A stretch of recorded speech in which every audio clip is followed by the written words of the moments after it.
नमस्कार दोस्तों, बजट 2024 में टीडीएस के लिए एक नई सेक्शन 194 टी इंसर्ट की गई है, जिसमें कि यदि कोई भी पार्टनरशिप फर्म अपने पार्टनर्स को पेमेंट करती है तो उसके ऊपर भी टीडीएस किया जाएगा।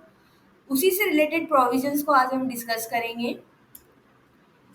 सबसे पहले तो हम ये देखते हैं कि सेक्शन 194 टी में कौन कौन से पेमेंट कवर्ड होते हैं, यानी कि कौन कौन से वो पेमेंट है जिनके आप पेमेंट करने पर टीडीएस किया जाएगा।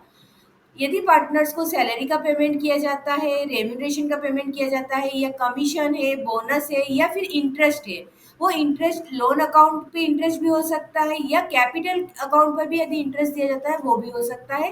तो ये पेमेंट जो है यदि पार्टनरशिप फर्म द्वारा अपने पार्टनर्स को किए जाते हैं तो उनको टीडीएस करना होगा। कुछ पेमेंट्स ऐसे भी हैं जो कि सेक्शन 194 टी में कवर नहीं होंगे, जैसे कि यदि रीपेमेंट ऑफ कैपिटल हो, या कोई लोन अकाउंट का बैलेंस का रीपेमेंट हो, ड्राइंग हो, या रीइंबर्समेंट ऑफ एक्सपेंसेस है। यदि ये पेमेंट आप पार्टनर्स को किए जाते हैं तो फिर वहाँ पर टीडीएस नहीं किया जाएगा। अब बात करते हैं कि यदि टीडीएस किया जाता है तो उसके लिए क्या रेट रहेगी। देखिए, ऐसे तो सैलरी के ऊपर जो टीडीएस किया था सेक्शन 192 में, हम एम्प्लॉयर एम्प्लॉय की टीडीएस करता है सैलरी पे, तो उसमें तो स्लेब रेट से आपका टीडीएस किया जाता है। लेकिन सेक्शन 194 टी में जो पार्टनर्स को हम सैलरी पे करते हैं उसमें आपके जो टीडीएस किया जाना है उसके लिए एक फ्लैट रेट दी गई है 10%। जितना भी पेमेंट आप करेंगे उस पर आपको 10% टीडीएस करना होता है।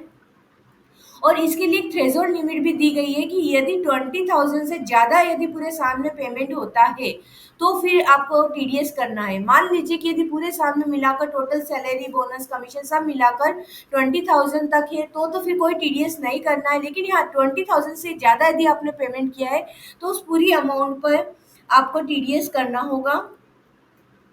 टीडीएस कब डिडक्ट करना होता है? टीडीएस या तो जब हम क्रेडिट करते हैं या फिर पेमेंट करते हैं, दोनों में से जो भी पहले होगा उस वक्त आपको टीडीएस डिडक्ट करना होता है। इसका एक एग्जांपल हम लेते हैं कि मान लीजिए कि किसी पार्टनर को हमने सैलरी पेड की 50,000 की। तब यहाँ पर देखिए, सैलरी जो पेड की है 20,000 से ज़्यादा है और यहाँ तो 20,000 पर ईयर है, तो यहाँ तो हम पर मंथ दे रहे हैं 50,000, तो इस पर टीडीएस हमको करना होगा। तो इसमें सैलरी एक्सपेंसेस अकाउंट आपका डेबिट हो जाएगा 50,000 से, और क्रेडिट होगा आपका टीडीएस पेबल अकाउंट 5,000 का, और ए का कैपिटल अकाउंट जो है वो 45,000 से आपका क्रेडिट हो जाएगा। मतलब कि यहाँ पर ए को कितने मिलेंगे? 45,000। और जो ये 5,000 का टीडीएस है वो कहाँ जाएगा? वो आपको गवर्नमेंट अकाउंट में डिपॉजिट करवाना होता है। फिर उसके बाद जब आप पेमेंट करेंगे तो एक पेमेंट आपका होगा टीडीएस का, जो आपने डिडक्ट किया है उस टीडीएस का पेमेंट आप करेंगे तो वो एंट्री होगी TDS payable account debit to bank account. पहले टीडीएस पेबल को हमने क्रेडिट किया था, अब डेबिट कर दिया, उसका पेमेंट हो गया। इसके बाद जब आप ए को पेमेंट करेंगे तो एंट्री बनेगी a capital account debit to bank account 45,000 का। तो ये दो एंट्री हो गई आपकी पेमेंट की। इन दो की आप एक एंट्री भी कर सकते थे, आप एक साथ पेमेंट कर रहे हैं। अब ये सेक्शन 194 टू कब से एप्लीकेबल होगा? तो ये आपका एप्लीकेबल होगा 1 अप्रैल 2025 से।